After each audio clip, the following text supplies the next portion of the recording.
இன்றைக்கி என்ன டிப்ஸில் Saturday special chicken பிரியாணியும் மஷ்ரூம் பெப்பர் ஃப்ரையும் தாங்க. எங்களுக்காக செய்யலை, கெஸ்ட்டுக்காக செஞ்சோம். அவங்க பேர் சொல்லி நாங்களும் சாப்பிட்டோம். கெஸ்ட்டு எங்கள் ஊர் வழியாக அவங்க ஊருக்கு போகிறதுக்கு இருந்தாங்க.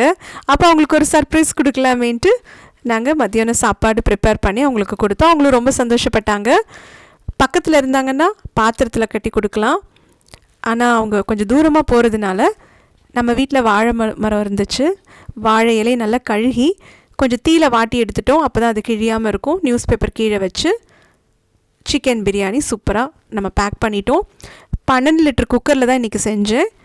என்னென்னா பாத்திரத்தில் செய்கிறதுக்கு வசதிப்படல, சரியாகலை. ஆனால் பாத்திரத்தில் செஞ்சதை விட சூப்பராக பொலன்னு வந்திருந்தது. சிக்கனை மசாலாவில் போட்டு கொஞ்சம் நேரம் நல்லா வதக்கி வேக விட்டாச்சு. அதுக்கப்புறமா அரிசி சேர்த்து லெமன் சாறு பிழிஞ்சு விட்டு செய்யும்போது நல்லா பொலன்னு வரும். இன்னொரு டிப்ஸ் இதில் என்னென்னா, நம்ம விசில் கொடுக்கல, ப்ரெஷர் வந்ததுக்கப்புறமா ஒரு தோசைக்கல் வச்சு அதிலையே சிம்மில் வச்சு ஒரு 15-20 நிமிஷம் விட்டுட்டோம். அதுக்கப்புறம் ஓப்பன் பண்ணாமல் ஒரு அரை மணி நேரத்துக்கு அப்புறம் ஓப்பன் பண்ணோம். ரொம்ப அருமையாக குழையாமல் சிக்கன் பிரியாணி பாத்திரத்தில் செஞ்சதை விட சூப்பராக இருந்ததுங்க. ஃப்ரெண்ட்ஸ் எல்லாரோடு சேர்ந்து உட்காந்து பேசிகிட்டே சாப்பிட்டா அதுவே ஒரு தனி என்ஜாய்மெண்ட்டுங்க.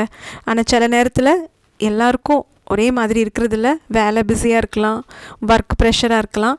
ஆனாலும் இந்த மாதிரி செஞ்சு எடுத்துகிட்டு போய் கொடுத்துட்டு அதுக்கப்புறம் நம்ம வீட்டுக்கு வந்து சாப்பிடும்போது அதுவும் நல்ல சந்தோஷமாக இருக்கும். உங்களுக்கு இந்த மாதிரி எக்ஸ்பீரியன்ஸ் இருந்ததுன்னா கமெண்ட்ஸில் சொல்லுங்கள்.